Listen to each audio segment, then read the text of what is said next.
오늘의 준비물은 이겁니다. 노트, 파란색, 검은색, 빨간색 펜.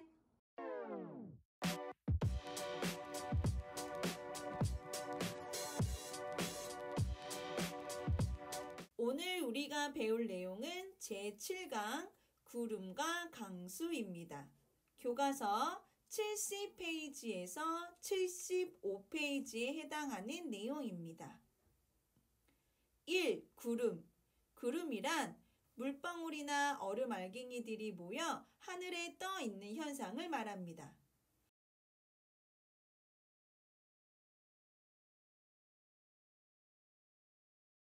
그럼 이런 구름들이 어떻게 생성되는지 그 과정을 살펴볼까요? 먼저 지표면에 있는 수증기를 포함하고 있는 공기 덩어리들이 상승하게 됩니다.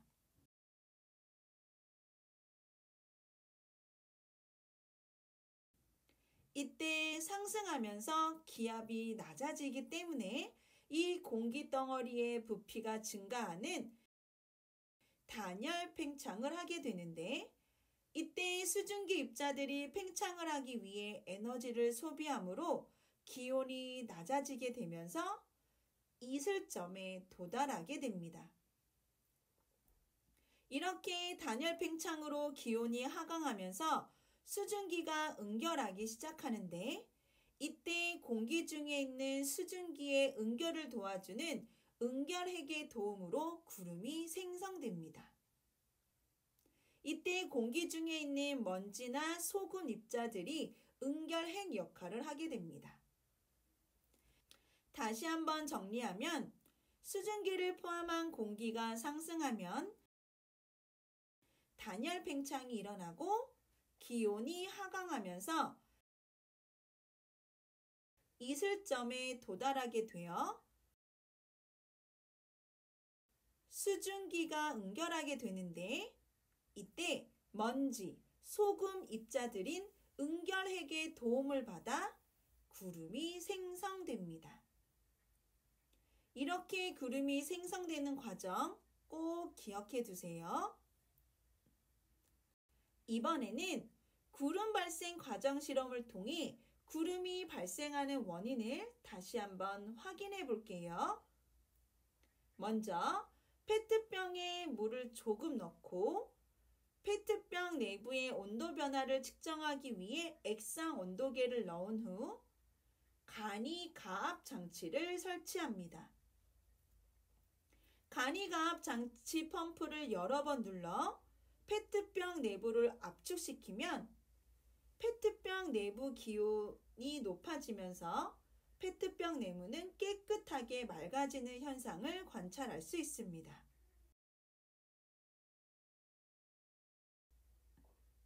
이때 가압 장치를 빼고 뚜껑을 열게 되면 페트병 내부에 있던 기체들이 갑자기 팽창하면서 내부의 기온이 낮아져 수증기가 응결되어 뿌옇게 흐려지는 것을 관찰할 수 있게 되는데, 이 과정을 통해 구름이 생성되는 원인을 확인할 수 있습니다. 이때 페트병 안에 향연기를 넣고 구름 발생 실험을 하게 되면 이 향연기가 구름 생성을 도와주는 응결핵 역할을 하기 때문에 훨씬 더 뿌옇게 흐려지는 것을 관찰할 수 있으며, 이 과정을 통해 구름이 생성되는 원리를 확인할 수 있습니다.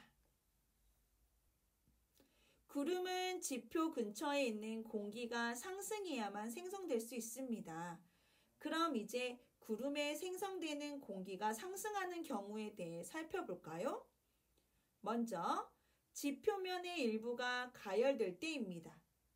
지표면의 일부가 가열되면 공기가 가벼워져서 상승하게 되면서 구름이 생성됩니다.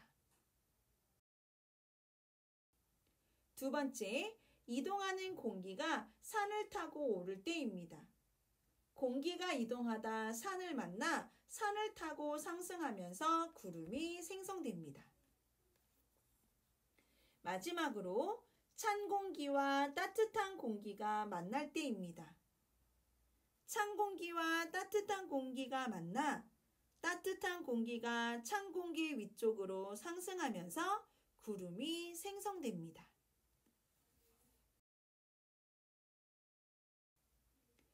이 강수. 강수란 구름에서 비나 눈 등이 만들어져 지표로 떨어지는 현상을 말합니다.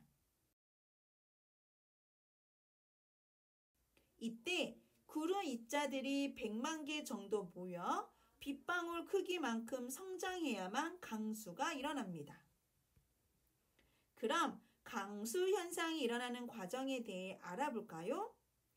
강수 현상이 일어나는 과정으로는 빙정설과 병합설이 있습니다. 먼저 우리나라와 같은 중위도나 고위도 지역에서 일어나는 강수 과정을 설명하는 빙정설에 대해서 알아볼게요. 구름 속에 빙정이라고 하는 얼음 알갱이들이 있습니다.